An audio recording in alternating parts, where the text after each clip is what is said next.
All right. Hey, everybody. Welcome to the second episode of Murphy's Law. We're in a live format. Well, because in a live format, if it can go wrong, it will. With me today is V LaBianca. V, how are you doing? I'm doing good. How are you, Eric? Oh, I'm doing so well. So just a little behind the scenes. We were testing for how long? About 40 minutes. Yeah. Thank you so much for your patience. I really appreciate it. Oh, for sure. Okay, so I have got a clip. Well, I've got a call for us today, and I wanted to give you just a sneak peek. Let's see if you recall this. Talk with Kevin in New York. Kevin wants to talk about the pineal gland in the brain. Yep. Yeah, do you remember that call? Oh, Kevin. Kevin's a treat. Kevin is. He's called in a good number of times, hasn't he? Always with some new kind of conspiracy theory. So definitely an interesting bird. But this one was particularly fascinating. I got agree. very excited when I saw it on the call screeners app. Well, so I'm going to dive right into what his claim is, and we'll see what we thought about it. Here is his claim. Yeah, because even from a very long time ago, it mysteriously seemed like without the medical capabilities of knowing that we even had such a function within our brains. The pineal gland is located directly center of our brains, and I believe that it was also referred to as a third eye or a spiritual eye. I used to. Okay, so what was your thought process? I know you were on with Anthony, and I was watching live. But Yeah. when he called in and said, "Hey, the pineal gland is the spiritual eye," what were you thinking about that time? Well, I was kind of struggling about how to approach it, honestly, because a lot of the time theists will call in with a scientific, quote unquote, claim. Mm-hmm. And it makes it difficult to have a productive conversation when neither of us are experts in the area. So I was fairly certain that Kevin had not done any in-depth medical research on the pineal gland. And I certainly hadn't, and Anthony hadn't. So my thought process at this point is just, okay, apart from saying none of us understand exactly what the pineal gland does, I had the Wikipedia page pulled up ready to go because I had seen it in the notes. Okay. And so I had given it a quick glance beforehand. So I had a basic grasp. But apart from reading a Wikipedia article, I was kind of at a loss. So it was interesting to have this conversation and have to establish none of us are experts. Mm-hmm. None of us can make any claims about the pineal gland, certainly not spiritual ones. So it was interesting to kind of approach it as lay people. Well, and I think you hit the nail on the head for this entire episode, really, is how do you talk to someone about something that nobody is an expert in? What is there to teach? What kind of conversation can we have in a live call-in show that people can benefit from? And so I think those are all the right questions. Right. I pulled your answer to your response to him right afterward, and I want to kind of take a look at what you said here. That's an interesting claim because do you want to explain to the audience what a pineal gland does and its purpose within the brain?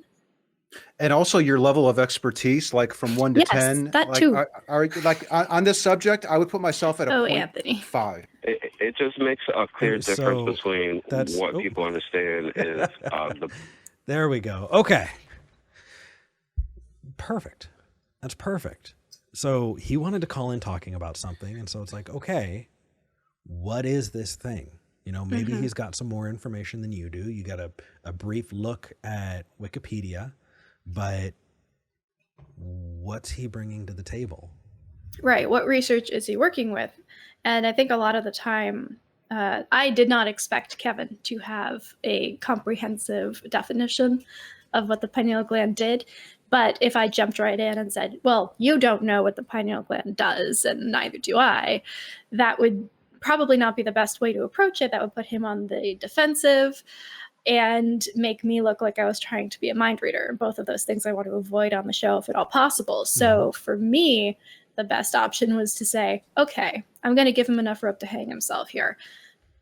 Explain to me, Kevin, and then see exactly how much information he actually had. You know, he could have surprised me. He didn't, but he could have. And it was a perfect opportunity to. I think that was a charitable place to come from, first off. And second off, Anthony just kind of diving in there and going, okay, also let's put a number to it. And that's a very street epistemology way of kind of anchoring people and going, okay, where do you think you're at? Where are we at? And so I saw the response. It kind of lingered. It kind of went back and forth. He really didn't have a lot. And he made another claim saying that, well, you know, the pineal gland, it's when you look into a mirror, you can see that what you're looking at is more than the sum of your parts, essentially. Yeah. And at that point, you popped in and you actually had a really good kind of take on that. And so let's take a look there. It just makes a clear difference between what people understand is the brain and then the mind. Oh, okay. The So you're brain talking is about private, substance dualism. Okay. All right. Perfect. Right there. You're just like, okay, substance dualism. Now we're on a roll. Yeah. And so just as a quick aside for people who don't know what substance dualism is my own pet peeve. And it's the belief that there is a brain and a mind, and they exist apart from each other. And the mind could also be the soul or the spirit or some non-physical, supernatural, spiritual attachment to your body that somehow works in tandem with it, but isn't produced from it. And it's where a lot of apologetics tend to go. The presupposition of substance dualism is there a lot of the time. So it's useful to call that out, because a lot of the time we'll end up arguing already having granted that. And that's a dangerous place to come from, because you've already tacitly admitted that you agree that there is a mind and a brain, and I wasn't willing to do that. Agreed. Absolutely. And in particular in this, it's historically awesome. I just have to throw in a little aside there, and that is that the pineal gland was asserted by Kant to be this kind of intermediary that... was it Kant or Descartes? Was it Descartes? It might I think have it been was Descartes. Descartes. I think it might be. I'll have to check. I'll have to look. Otherwise, Kant has shown up a lot recently. Fair enough. Yeah, I might have Kant on the brain. That said, there was this idea that you've got the body and you've got the mind, this kind of non-physical spiritual piece, and the phrase is the ghost in the machine, right? Where is this ghost that's operating the machine that is your body? Mm-hmm. And it was posited that the pineal gland was the steering wheel. It was that kind of interface. And so it was interesting seeing him kind of throw that out there, especially now that we know more about it. And so you hopped in, you said, hey, this is substance dualism. I got it. And then you repeated back to him exactly, almost word for word, what you just said to me, right? Is this what you mean when you're talking about the pineal gland? Are you saying that it's X, Y, and Z, just to make sure that you were on the same page? Mm-hmm. Which is perfect, because if you didn't have it right, he would have said no, but right. Okay, I got it. And then afterward, he said, but I want to show how they're similar. I want to make a comparison here, because if I can show a comparison, he wanted to show that they were linked. Oh, is this the vibrational frequencies? That is yes. Yeah, I remember that bit. Absolutely. So he started talking in vagary about vibrational frequencies, and you rightfully hopped in and went, well, actually, here's what we know about it. He started talking about color. Yeah. And you said, well, we can identify these things, how is that applicable? And you recognized he was trying to make this comparison. I really liked your response here because it nailed in. You made your own comparison, and I thought it was very apt. I can get a hug and it'll make me warm and cozy, and I can curl up in a blanket and it will also make me warm and cozy, but the blanket is not the hug. Beautiful. Exactly. That was a great example of something being similar but not necessarily being linked. Right.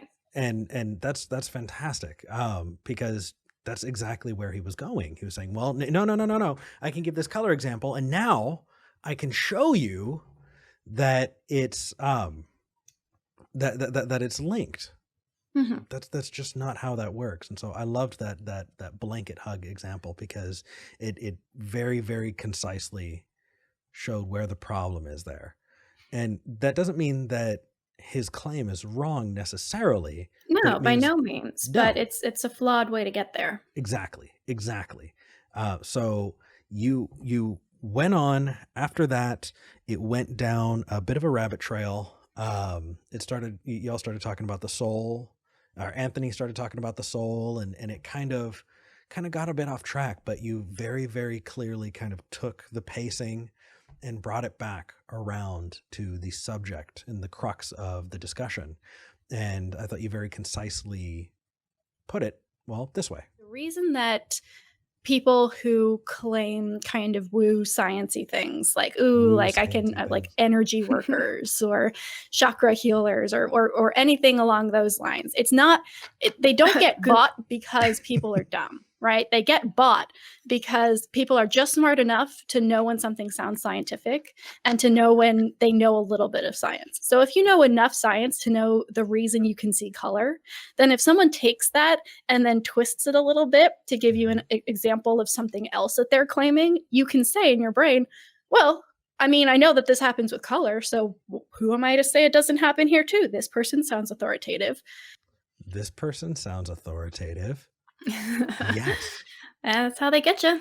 It is. And Yeah. I really think that is such a common place for people to go. And I think that it was very nice of you to very quickly at the beginning of that say, hey, people don't fall for this because they're dumb.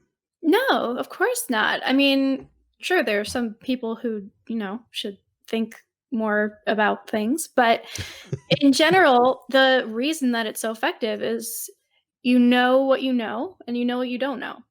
Mhm. And you know that, oh, this sounds scientific. I know something else that sounds kind of like this. So this sounds plausible.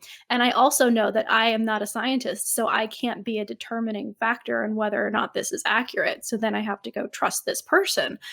Mhm. And so it's this interesting mixture of being just smart enough to know what you don't know, and that's where they get you. That's where they take advantage. And we can see this right now. This is a conversation that is happening all over the world with family members, with friends, with people who you follow you on the internet about the coronavirus, right?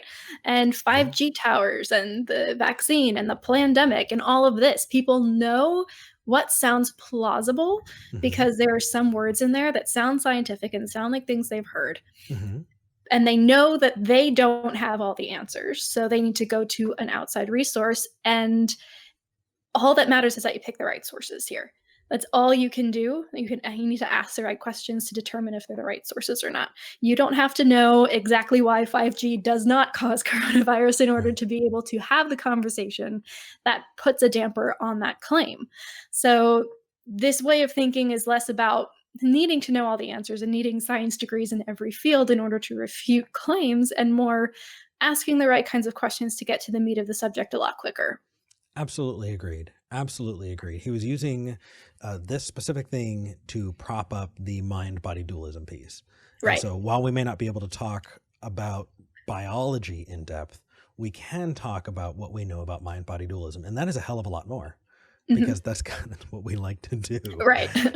So I really, really like that. And what's interesting and what I kind of really want to highlight is if we ask the questions, we're not trying to catch people. if they came to their conclusions for what looked like good reasons, then we should be looking into it too. Right, exactly. That's why I'm on the show. I want to know if I'm getting stuff wrong. And I'm always open to learn new things. It's my favorite thing to do. Same here. Same here. So, the pineal gland is something that I kind of want to talk about in another episode, in particular the claim itself, but how you approach it. Now, in retrospect, you had a lot of things to choose from, Hmm. and you chose this specific tact. Is there anything else, now that you're kind of armchair quarterbacking it a bit, any other paths that you might have gone down, anything that you went, you know what? Would I change that? Could I change that? Or maybe if I come across this again, what would be another route to take? Right. I think in this instance, it was a choice between interacting with Kevin and interacting with Kevin for the sake of the audience. Mm-hmm. And I chose to go the second route. I think that there was enough there to put the focus on how do we know how do we talk about things that we don't know? How do we talk about subjects that might fall outside of our areas of expertise? If somebody comes to us with a claim, what is the best way to handle that kind of conversation without positing facts that you might not know for sure or might be wrong about or have to go and research elsewhere? Right. The only other thing that I would have done differently and possibly will do next time Kevin calls in is get to the last part of the call a lot quicker, where I kind of talk about how did you do this research? Where are your sources? How did you come up with this? Because he ended up admitting, well, I just kind of thought of it. And it's cool to have thoughts, like Yeah. cool, that's awesome. And if you happen to really actually come up with this by yourself, you're in good company, and Descartes did too. But at the same time, you can't think of a single parallel that seems to support it without doing any research and then jump on a show and expect to convince people of it. So I think just knowing Kevin's methodology a little bit from past calls and focusing more on how are you coming up with these claims? Where are you getting your information from? And why should we care? That's the piece I would have gotten to a little bit quicker. Totally understood. I think when I look back at kind of growing up, there was a point in time when I would try things on. Part of it was when I was trying to figure out who I am, and I would try on a new personality like I would an outfit, and I'd go to school and I'd be that person for a few days until I went, okay, that is super not me. And that was great in middle school.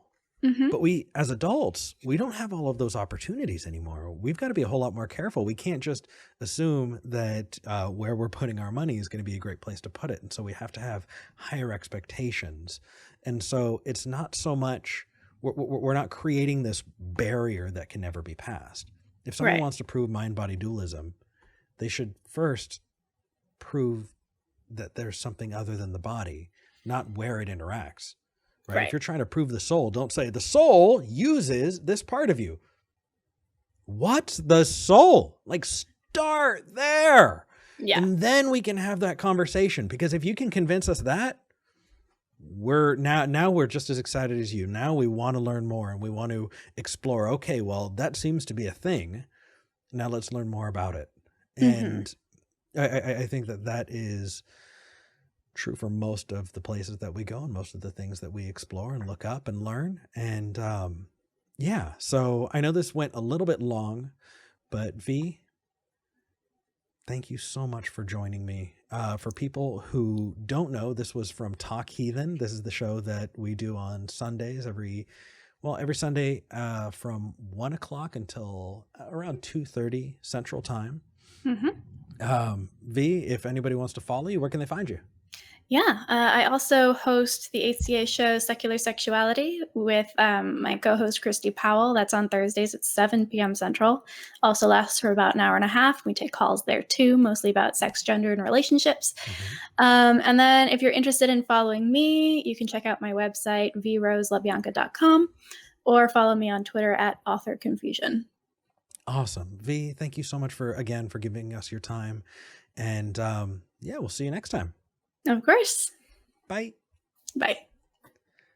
All right. So that was episode 2 of Murphy's Law. And it looks like we had a little bit of Murphy's Law during the episode, but thank you for sticking with me through it. And I hope you enjoyed. If you did, like and subscribe, because I'm going to be having more content out every week. And until then, do something good in your world. Bye.